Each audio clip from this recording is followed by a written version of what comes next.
let's address the true offense from last week. Jim Ross.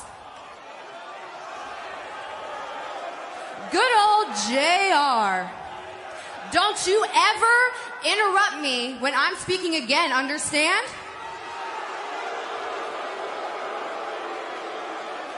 I know you know I'm a dentist because that's all you care to talk about when I'm in the ring.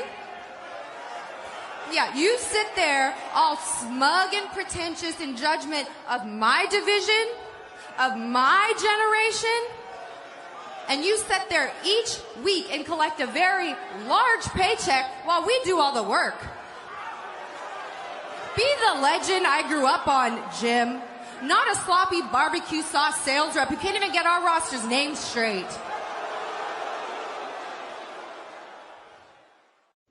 Welcome back to Talk AEW with freelance writer Mariko McDonald and the editor of Goomba Stomp and Tilt Magazine, Ricky D. Hola, we got to get those nicknames next week. We absolutely do. So now it's time for the main... tough. Oh, yeah, you should be super tough. Super tough nickname for Mariko. 5'2" of me. But now I think it's time we talk the main event. We're going to talk the women's division in AEW. There is a lot to unpack with this, and I know Mariko has been waiting for this. She's been waiting all week to do this. So I'm just going to say, Mariko, rant. Go to work. To be honest, I got a lot of this out of my system last week, talking about just the problem with presentation. I get that a lot of the wrestlers are, greener than some of the other larger promotions that have been really working in-house with their women, developing in-house talent, getting them out on the road, getting them on TV, and it's not happening at AEW. And unfortunately, those green wrestlers stay green because they're not working as much. They're not getting that TV time. And that, there's so many elements of the problem with the women's division. They're not working enough. They're not in storylines that give us a reason to tune into these matches that they're in when they are in matches on TV. There's the weird initiative that for the AEW heels that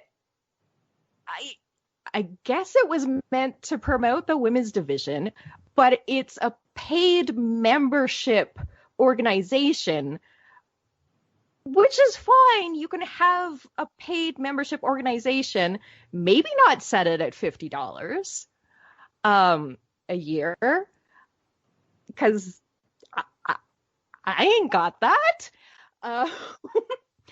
It's like what the women's division really needs is more exposure, not putting it into these weird paid silos where you're further nichifying something that, unfortunately, the other thing about it is that there is a blueprint for how to take a women's division from something that is sexist, misogynist, not entertaining, not engaging, to some of the best matches on all of WWE across all of their shows. So there is a way to build up a really dominant women's division, and AEW keeps treating it like an afterthought. It's like, oh, right, we need a women's match. I guess we'll just throw together a title match with Big Swole, who, even though, we've been pushing her, we're not actually going to, develop a storyline or anything. We'll just throw this match on, and here you go. Nothing changed. Who cares? So, apologies if we sound negative in advance, but there's a lot of issues here. So, this week on Dynamite, we had Britt Baker, D.M.D, show up after an injury. She's been on Dynamite for week after week because she's great on the microphone, but this is the first time she's been in the ring after like weeks and weeks after because of the injury, right? So she shows up, she has a match. Okay, fine. I love the fact that she shows up in pink. And her outfit was amazing, but it also like the fact that she's supporting like the breast cancer. I don't know if it was a specific organization or just Is cancer awareness, the whole pink thing, like, yeah. Google it, there's issues. But anyways. Okay. So anyhow, she shows up, so they don't do anything during that match, during her promos or anything to set up a storyline. So, like, for example, she comes out, she has her match, so why can't Big Swole come out and try to interfere or do something? Because we love the chemistry between her and Big Swole. So it's just like they could have added an extra minute of screen time with two ladies, right, to develop a storyline that they can use moving forward. So at this point, I'm assuming that Britt Baker is going to be fighting for the championship at the next PPV, but there's no storyline leading up to it, right? Has she even been face to face with the women's champion at this point in time? Like Britt? No, they've had a minute. They've wrestled. Yeah, that was when she had the fake nose break. Right, but that was like before injury. I'm saying, like since she's been back, like, she's had the thing with Big Swole, but no one else, right? Yeah. No, because you're right. They don't put Sheeta in storylines for whatever reason. Well, they don't. I'm guessing they don't put Sheeta in storylines because her English is not great. But I mean, so what? Then give her a manager. I know, like you know who has a manager? Who got a manager recently that's disappeared? Nyla, exactly. Who is off in like Darkland, completely abandoned. She gets you have this monster heel. You're doing nothing with her. You pair her with like an obnoxious talker to get her even more over as a heel, and then you leave her on Dark with like one match a month. What's the point in pairing her up with Vicky Guerrero and then she disappears? Like, I know. This is what I'm confused about. Baffling. So here's the thing. So my question for you is, I know we have Dark, we have Dynamite. Do they count matches that are not televised or on YouTube? Because, for example, I'm looking at the rankings, and Penelope Ford, 2020, is 11-6, which means that she's been in 17 matches? Yeah. That can't be right. Well, she did wrestle a lot. There was a period there where she was constantly on TV, and then all of a sudden, as soon as Miro came along, they started this absurd angle with him and Kip Sabian. She just kind of faded into the background, basically. Awesome Khan has only wrestled one time in 2020. She's 1-0. She wrestled it. Where did she wrestle in 2020? I don't know. I don't remember Awesome Kong wrestling in 2020. No, she's not wrestling at all anymore. Well, the official AEW website has her listed as 1-0, which is why I mention it. Weird.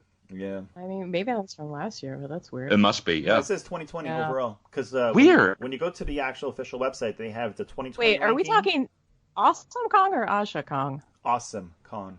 Okay, yeah. That's so weird. I do not remember her wrestling.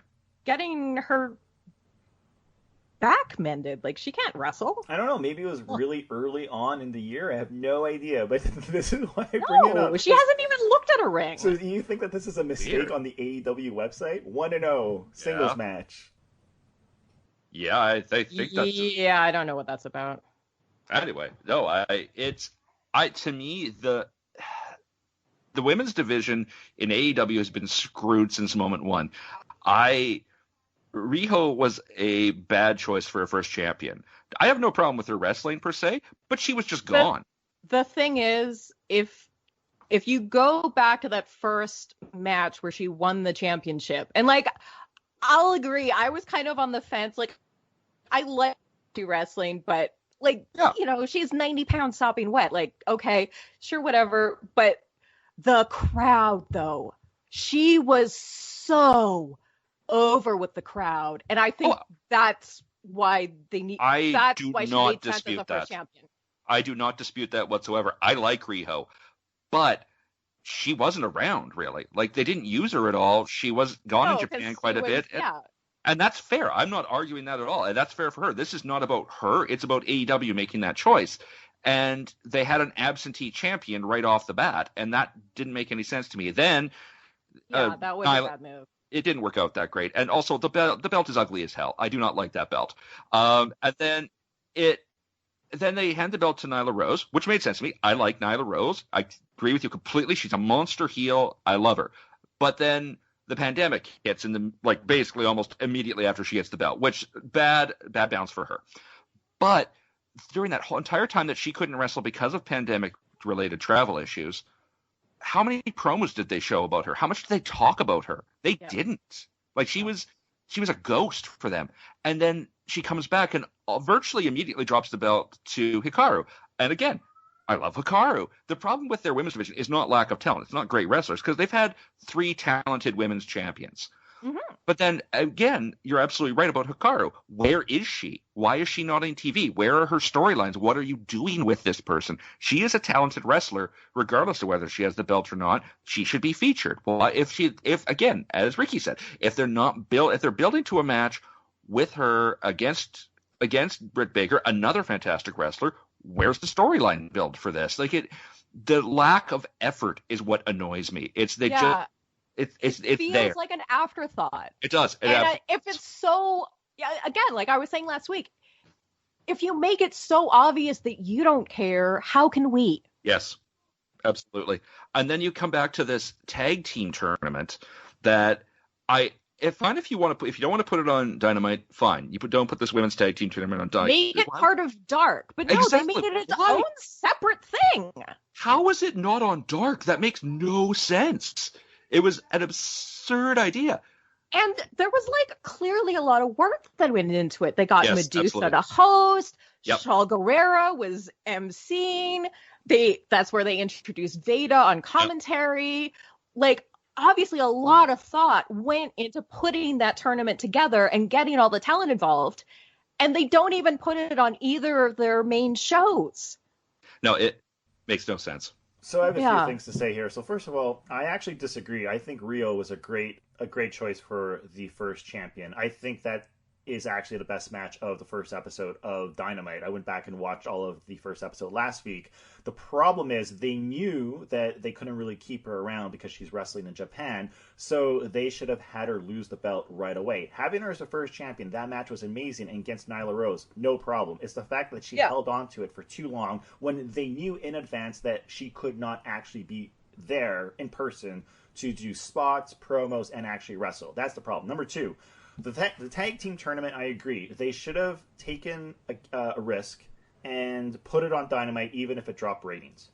But they did it. And the reason why I say this is because everyone's been saying for a year now that there's been a problem with the women's division. So after a year of people, including you, AEW, saying that there's a problem with the women's division, you just got to go all in or not show up at all.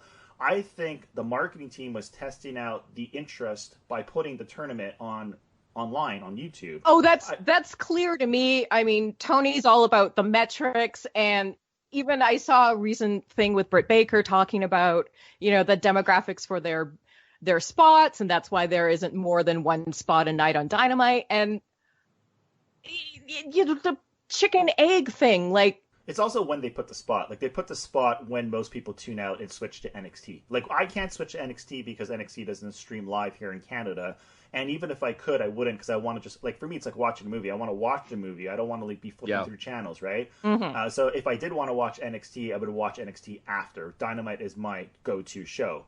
But all that said, the problem is, and maybe they're going to fix this. Maybe, and I seriously doubt that this is actually going to happen because I don't think they have the balls to even try it, but maybe the extra hour of wrestling we're going to get in the near future is going to revolve mostly around the women's division, although I doubt it. But I only mention this because they are charging $50 to be part of the, what is it called? Heels? Heels. Right, Heels. So Heels. Maybe if there's enough interest with the members of Heels, if they have enough members, they might think it'll be worth having an extra hour. But here's the thing, that extra hour could be part of Dark, and then they can move an hour of Dark, what they program in Dark, onto, say, a Saturday night show that gets televised. In other words, put more women's wrestling in Dark, and then everyone else who you want to have, what's the word I'm looking for? Schedule for a match, you can move those guys to Saturday. Maybe we will have more room for women's matches, but I just think at this point in time, they're just too scared because they're competing with a huge company, which is WWE. They're competing with NXT, And I think they are just too afraid to have too many women's matches live on television because they think people are going to tune out. Well, at this point, let's say for argument's sake that the women's tag team tournament was a metric tester. Let's say that's the same is true with eels. Sorry, not eels, heels. I would also want to go to AEW eels, but that's a very different thing. Let's say they are testing the waters. They don't need to test the waters. They know it can be good, and if they're scared, then they shouldn't be running a wrestling company. If they're scared of competition, they're in the wrong damn business.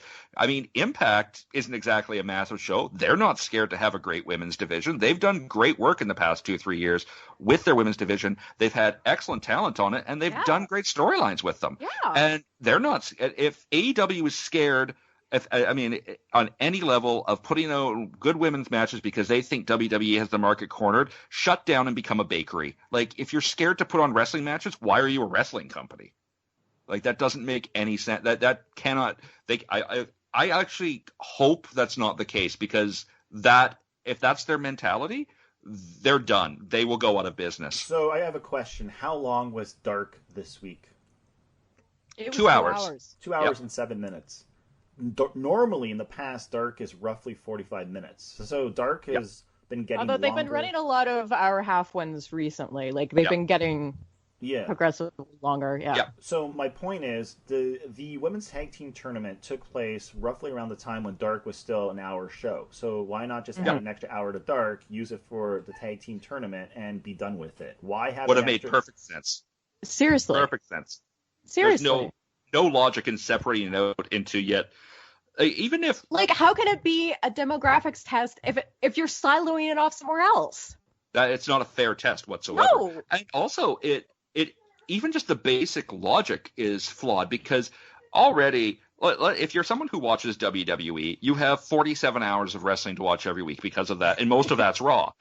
And then you've got AEW, which now you've got 2 hours of Dynamite and anywhere from 45 minutes to 2 hours of Dark. And on top of that, if you're someone who still follows Ring of Honor, if you also watch Impact, if you watch anything else that's making like content, then you've got extra hours there on top of that. So am I really going to take another, who knows how long, let's say half hour out of my week to watch more wrestling? I did, because I'm me. But how many people are going to do that? And they're shooting themselves in the foot with the essential premise. Yeah, either make it part of your company or don't. Don't try to be like, oh yeah, and we also have women over here. Well, also, and for the tag team thing in particular, what tag teams am I invested in? Like, going into this, like it was all random pairings. draws. So and there was the emotional investment. Exactly, and several of the wrestlers were there basically for the tournament. Like the artist formerly known as Cameron, she hadn't wrestled in I don't even know how long. She showed up, wrestled one match, never hear from her again. They brought in the backstage announcer a backstage interviewer, Dasha. She wrestled. That's great. She's trained for it. I get that. But she wrestled, and then that was the end of it. I'm like, okay. And then on top of that, this is the beautiful part of it. They hit on absolute gold with Ivelisse and D.M.D. Mm-hmm. Love them. Great tag team. But what do you do with that now? There's no division. There's no championship. There's no other teams to compete against. They're not even officially part of the roster. Like, no, they're not. They're not officially part of the roster. Neither is I think they are now. I know that Ivelisse mentioned recently that she has officially been signed. Well, she's not on the website yet. So if she has been signed, it hasn't been made public, at least not by AEW. And what's her face from Mexico? Thunder Rosa. Yeah, exactly. She's not officially part of the roster. So what we have here is we have 20 women who are officially part of the roster. Here's the thing, right? So if you only have time to showcase one match between two shows, which is Dark and AEW, and you have 20 women wrestlers. So if you're doing a one-on-one match, you basically 2 out of 20 will have airtime, and then you have 18 who don't. So then you have someone like Anna Jay, who's part of the Dark Order, so she's got something to do, right?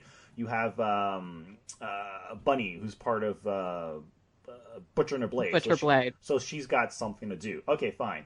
You have Britt Baker, who's injured, but she's got her promos, and she's got her thing with Tony Schiavone, and she's got Reba or Rebel or I don't know, like they keep changing her name.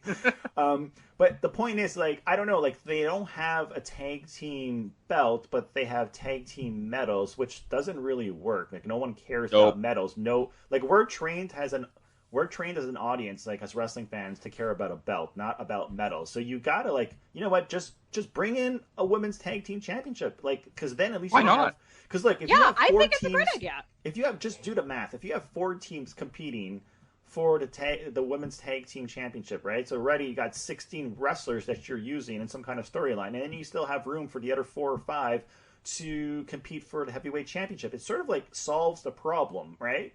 Well, and they're also been branding themselves as we're the company that takes tag team wrestling seriously. Yeah. Let the women do it too. Just get the women, because we don't take them seriously at all.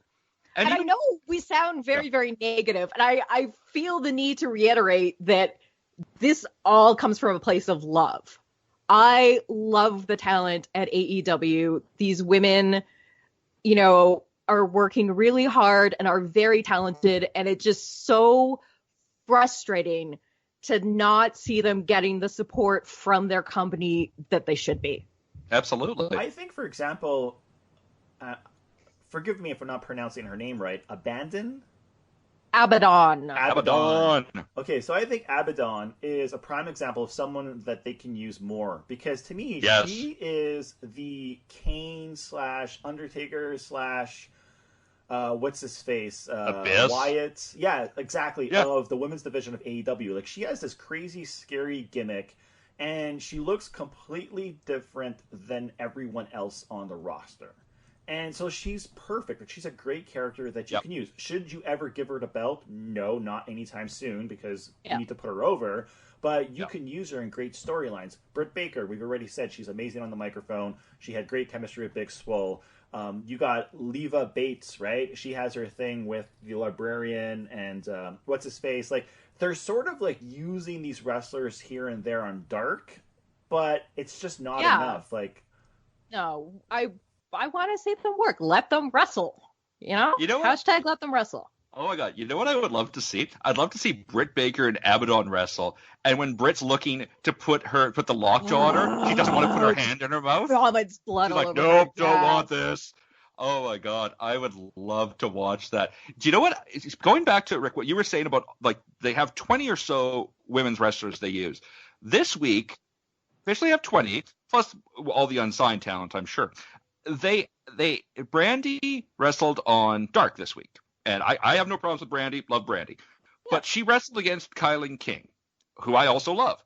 Then they have one match on Dynamite that is Britt Baker, love Britt Baker, again wrestling Kylan King. You could, and I have no problems with Kylan. I like her. I think she's great talented. But you couldn't have found someone else to get one of those spots? Like, just give some time to one other wrestler, even if they were just doing the job for Brandy or Britt. I'm fine with that. But you couldn't have given that spot to one. You had to use the same competitor 2 nights in a row like that. Like, it seemed like even that's just kind of shoddy planning to me. Like, there are so many talented women on there. Give them a chance. Give that other spot to somebody who needs to show off a bit. Yeah, I agree. Although I am looking forward to the Tay Conti versus Abaddon match on Dark. Oh God, next week. Yes. I think that's going to be really fun.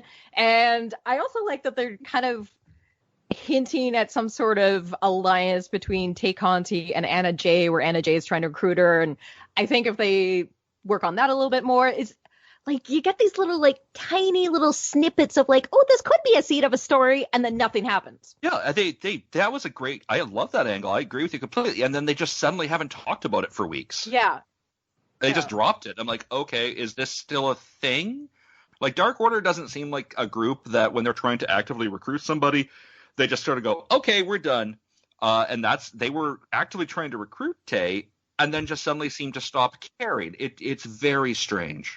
I mean, I think part of it, too, is just how they're choosing to book the women, or maybe their filming schedule or something where there's only, like, any 3 women to choose from on any shooting day. But, like, that's a lame excuse. But that's not true, because you see them in the audience on the sidelines.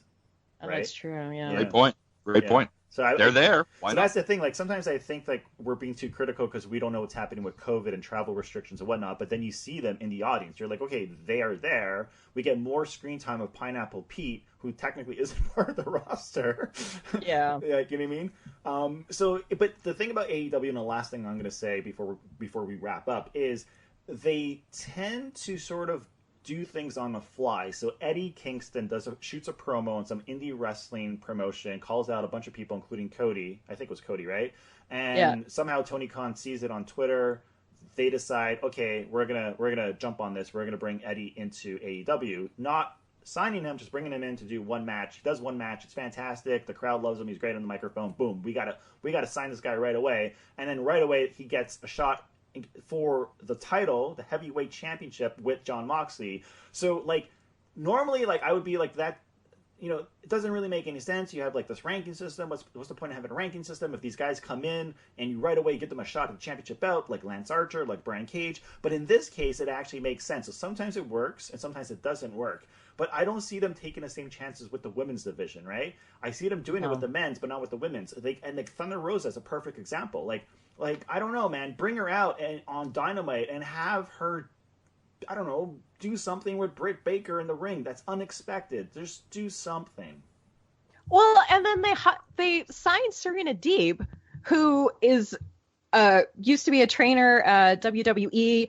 Fantastic technical wrestler. She's the one who did the tune-up match with Thunder Rosa. But we didn't even know who she was until she was in the ring getting beaten by Thunder Rosa. Yeah, they didn't put a lot of effort into bringing her in, which was too bad. You know, I like the idea of having a player coach in the women's division, but again, it's just they're not building the characters, they're not building the storylines, they're not giving us the reason to get excited for the women's matches, and then they're like blaming us for not watching. It's like, give us a reason to watch. Does anybody know what the ratings were like for the tournament? Not great, I would imagine. So I don't know, guys. I don't know what you would consider good in terms of metrics, but some of the matches had about 700,000 or 700,000 plus views. Okay. So considering that All Elite Wrestling, the YouTube channel, has 1.74 million subscribers, I mean, like what? I'm bad at math here, but like 80% of your audience is watching the tag team tournament. That's a lot of people. Well, 80% watched one of them. Another one scored 273,000 views. That's significantly lower. So I mean, it was good that the night one quarterfinals drew like that, but they all sure didn't. Like as time went on, that the semifinals drew significantly less. Right. Okay. So I mean, there's a drop week after week. Yeah. Okay. It's a severe drop because again, exactly what Mariko was saying before. What reason did they give us to care? Like they have Big Swole and Little Swole, who awesome that they're tagging together in AEW, but then Little Swole just disappeared. Tay Conti and Anna Jay in the semifinals against Ivelisse and Diamante. Again, and it wasn't something that was being promoted on Dark or Dynamite while it was happening. You get these fleeting comments on commentary about, oh yeah, there's a tournament, YouTube. That was it. You know, that is one thing WWE does way better than AEW, when they show footage of the other shows to connect storylines in case you haven't seen the other shows. Yeah. Because, look, even if you're the biggest AEW fan, AEW should not assume that we are going to watch every single minute of everything they do, because we have lives. Like, anything can happen. I can get sick. I can have a new job. Like, you know what I mean? So maybe I'm going to miss 5 minutes or an entire episode of Dark every so often. Well, also, all their content is spread over so many different channels where you've got BTE, you've got Sammy Vlogs where storylines are happening now as well. You've got Dark, you've got Dynamite, you know, you've got the podcasts. It's just all over the place. Yeah. But unfortunately, it's time for us to wrap up the show. Aww. I know. Yeah, we still are not entirely sure what we're going to talk about next week. We have a few ideas. It really depends on what happens on Dark and Dynamite, but we will for sure be doing a little quick spot on what our nicknames should be, and I think we might talk about Dark and why it's so good. in that case, we'll see you next week when we talk about AEW Dark, the high quality of it, on Talk AEW, featuring Mariko McDonald, freelance writer, and the editor of GoombaStomp.com and TiltMagazine.net, Ricky D. And just a reminder, you can find the episodes, the show on GoombaStomp.com, and there are links to the YouTube channel, the Stitcher channel, the Spotify. It's all over the place, and that's about it. Yeah. Thank you, Ian. You should mention yourself before we sign out. Oh yeah, I'm Ian. Which by the way, Mr. Humble Ian, check out his coverage over at GoombaStomp.com, his weekly coverage of AEW, Dynamite, and Dark. And with each post, you also get the embed of the podcast. Well, that just sounds like a great deal, Ricky. All right, I guess we should sign out. Have a good week, everybody. Bye, guys. Yeah, you too. Yeah, like I don't watch Sammy's vlogs, and I do not watch BT, although I hear it's great. John Silver. It's worth watching for John Silver. Yeah. Everything's worth watching for John. He was on Shot of Brandy. Did you see that? Oh, did you watch World it? Star. Oh, everything about that on him on A Shot of Brandy was amazing. Oh yeah, and so that's tying into storylines now. He's going to be their R-Truth, the guy that just comes in, they hand a 24/7 championship to, which is an absurd idea, and makes it gold. Because he's just that good at getting things over, and I think John Silver's going to be that guy too. This might be, you guys might make fun of me for saying this, but I always think of him as Daniel Bryan. Like, I don't know, there's something about him. Has the beard? It's not the beard. It has nothing to do with the look. Short. It's not about his look. It's about the way he just gets the reaction from an audience, like his charisma, his charm, his personality. It's yes, the look maybe, but I think it's more about his personality. I can see what you're talking about. Actually, I was watching SmackDown last night, and they had the opening match was an 8-man tag match, and Street Profits, Kevin Owens, and Daniel Bryan were a team. And after the match, they won. And after the match, they were backstage and they were celebrating. And Daniel Bryan played this weird, awkward dude angle where he was like, "We won, Street Profits. Let's fist." and he stuck out his fist for a fist bump. And the Profits and Kevin Owens just were like, okay. And they fist bumped him and then went on their merry way. But it was this weird moment that everything you're saying about him, I could see John Silver doing that exact same thing and making the moment funny. Like, even describe it. Like, you can picture Daniel Bryan doing this. John Silver's that way. So I see what you're saying, Rick. He's like when you're younger and you have, like, a lot of your friends, their dads are, like, trying to be Joe Cool and macho, like the alpha males, and you go to one of your friends' house and his dad's just, like, this really, like, lovable geek who's just, he's not afraid to embarrass himself to make you laugh type of thing, and he's just fun and loving, and I don't know, there's something about his persona. Like, I think this guy, I'm pretty sure in real life he must be amazing to hang out with. Like, even backstage, he must be the highlight of everyone's night. Yes. So, yeah. Okay, so quick story gives you a little bit of insight into my marriage with my husband. We have this kind of game that we play when we're watching TV or something where he'll pick out someone on the television or in the show and be like, "Would you go on a date with them?" We're like, "Would you sleep with this guy? Would you sleep with that guy? Do you think he's sexy?" And it's just kind of this silly thing that we do. And he was razzing me the other night because I hesitated saying yes to a date with John Silver. And he was like, "Come on, you would have the time of your life. You would have so much fun."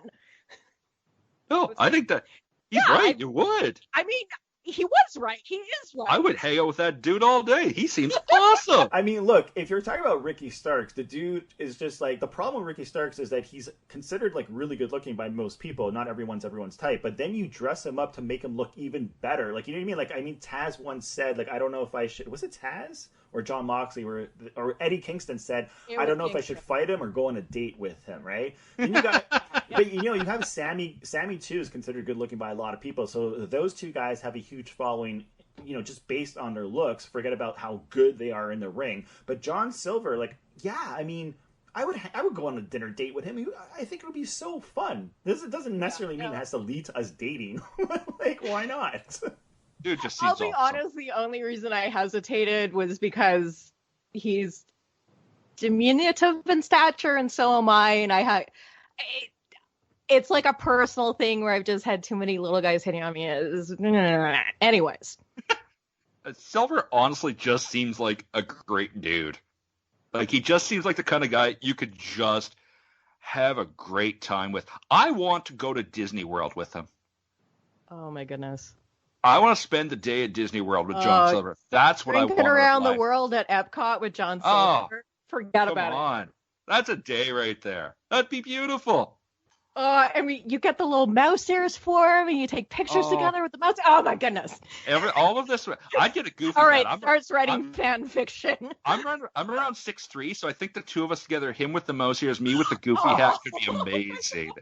I think we'd have. Oh God, John, if you ever listen to this, just let's work this out, man. I don't live near there, but I will travel down there, dude. I will go to Disney World with you. If we could ever make it work. Matt Cardona would go with us, but I don't want to go with Matt Cardona. I want to go with John Silver. I like Matt, but I want to go with John. So here's the thing. Yeah. I want to pitch a segment of promo for that maybe AEW can do in the near future, which is a buddy cop movie starring John Silver, but who is his partner? Oh. Pretty tough. Can it be Orange Cassidy? Because John Silver is the single most enthusiastic human being I've ever seen. That was my first thought, is like, you need a good straight man. I feel like I would even if they don't do something ongoing, I think just once I want to see them in an AEW ring just kind of dealing with each other. Well, they both have those devastating kicks, so it could be a fun match. God. It would be amazing. Yeah, I don't think there's anything wrong with liking feet, you know? I kind of agree. There's nothing wrong with that, but I'm more of a belly button man myself. Hey! What the f*** are we talking about? I was talking about navels. We're talking about navels? And feet? You feet pervert? This is bullshit! Who's got papers for me? Who got papers? What are you talking about, you little bitch? Did someone